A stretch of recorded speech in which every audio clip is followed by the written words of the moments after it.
What's up guys, Bryson from esports.gg here, and today I want to do a full review on the Wolverine V3. Developed by Razer, the Wolverine V3 is supposed to be a controller that kind of gives you the feel of playing on mouse and keyboard. With a bunch of extra buttons, a faster pulling rate, this thing definitely outplays the traditional controller. But is it worth spending the money on? Well, let's talk about it. There's the regular V3 and the V3 Pro.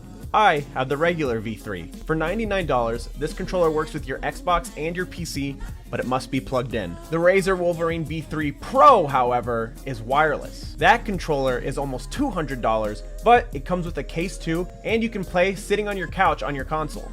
Both, however, when plugged into your PC, are absolute beasts.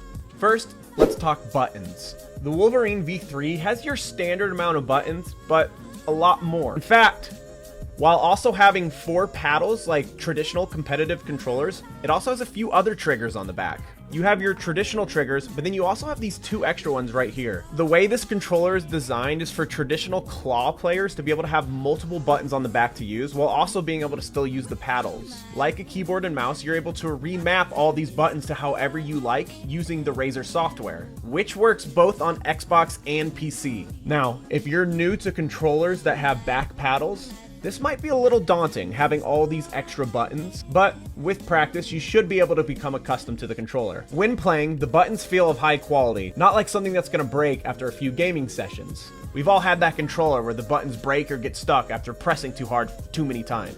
While I obviously haven't had this controller long enough to know just how durable it is, it feels great though. Now let's talk about the front buttons.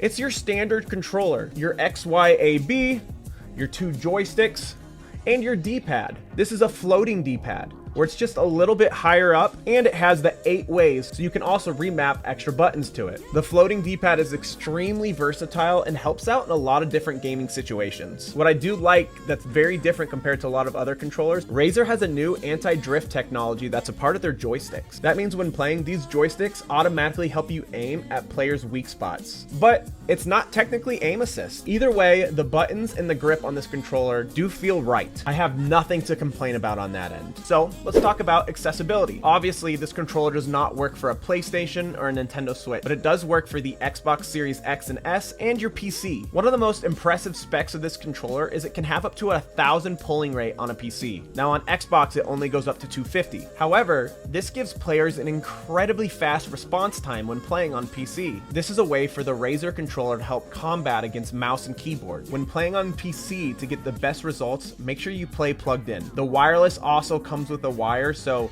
you don't have to worry about just always doing wireless. The controller's app customization is pristine though. Razer's app, which works on both Xbox and PC, is super easy to navigate, and they make it really convenient for however you want to map out your buttons. The design of this controller is also somewhat of a beauty too. That slick matte black gives me traditional Xbox vibes, but with somewhat of a twist. Now, the regular version doesn't have any extra RGB coloring, but the wireless version, the logo does light up. And finally, let's talk about price. $99.99 for the regular, $199.99 for the wireless. This seems pretty standard for a controller these days, especially the controllers that are similar to like scuff controllers with all the extra buttons. While the $199 might be a little bit on the steeper end, if you're playing PC and you don't mind always being plugged in, the $99.99, in my opinion, is well worth it. Overall, I'd rate this controller an 8 out of 10 and would highly recommend controller players checking it out. I hope you guys enjoyed this video. Make sure you guys like and subscribe.